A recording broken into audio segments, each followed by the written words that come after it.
dobri ljudi, tamo gdje se rađa našeg sunca sjaj, gornji prekosan je moj zavičaj.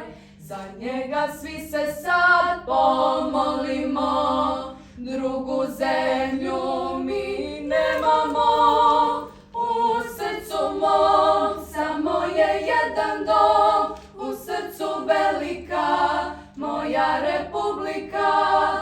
U srcu mom najljepša zvijezda sja, moja republika, Republika Srpska. U srcu mom najljepša zvijezda sja, moja republika, Republika Srpska.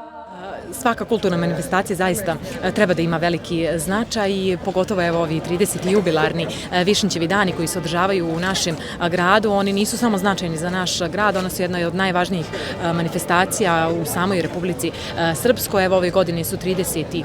jubilarni, kao što smo već rekli. Mnogo događaja ima, svako za nešto može da pronađe za sebe neki događaj, da dođe, da posjeti. Evo sada svečano i otvaramo ove 30. jubilarne Višnjićeve dane uz jedan kratak kulturno-umjetnički program. Veliku zahvalnost dugujemo i prosvjeti koja je inicijator ovih Višnjićevih dana i evo 30 godina uspijevaju da ih zajedno sa svim ustanovama kulture, sa osnovnim i srednjim školama. Evo ove godine smo uključili naše najmlađe sugrađane koji će kroz jedan dramski prikaz da se upoznaju sa likom i dijelom Filipa Višnjića. Drago nam je što smo i ove godine kao Narodna biblioteka u organizaciji mnogo događaja. Evo večeras imamo i promociju knjige gospodina Tihomira Nestorovića. Sutra nas očekuje i da vidimo kako se to naši snalaze u dijaspori sa srpskom kulturom, takođe centralni događaj i Svečana akademija.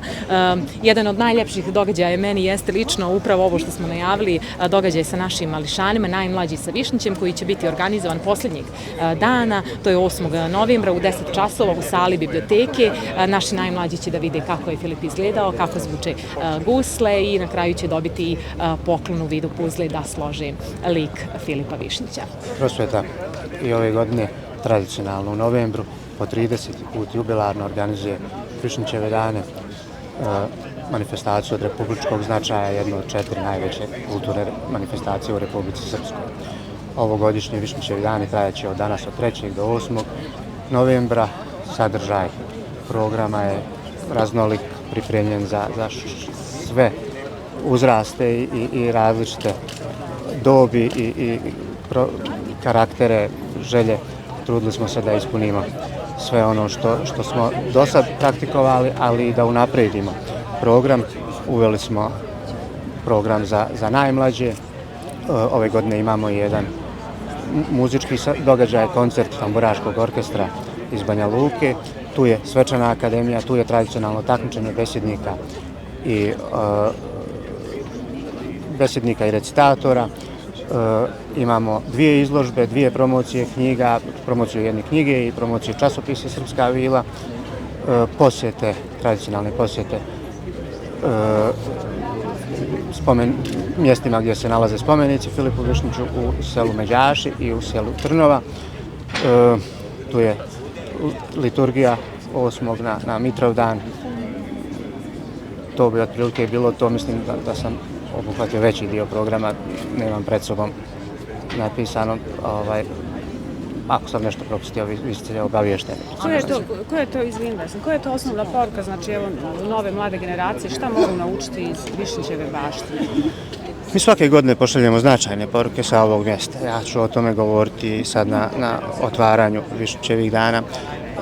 Ja bih ove godine istakao jednu posebnu vrlinu za koju sumnjamo ponekad da nam nedostaje. To je doslednost, kontinuitet, istrajnost. Sama činjenica da su 30. Višnjićevi dani govori puno. Mi smo narod koji puno toga započne i u vrlo kratkom roku odustane od svojih ideja. Višnjićevi dani su počeli 1994. godine. To su bila teška vremena, ratna vremena. Imaćemo izložbu koja će upravo o tome govoriti. Sve što je proživio srpski narod i narod ovog grada proživili su i Višnjićevi dani. Znate. Vrlo je značajno to što smo sačuvali Višnjićeve dane, što danas slavimo 30. godinu jubilarnu. Suština je da mi odgojimo mlade, da shvate značaj ovog događaja i ovakvih događaja, ne samo Višnjićevih dana, i značaj nacionalne kulture.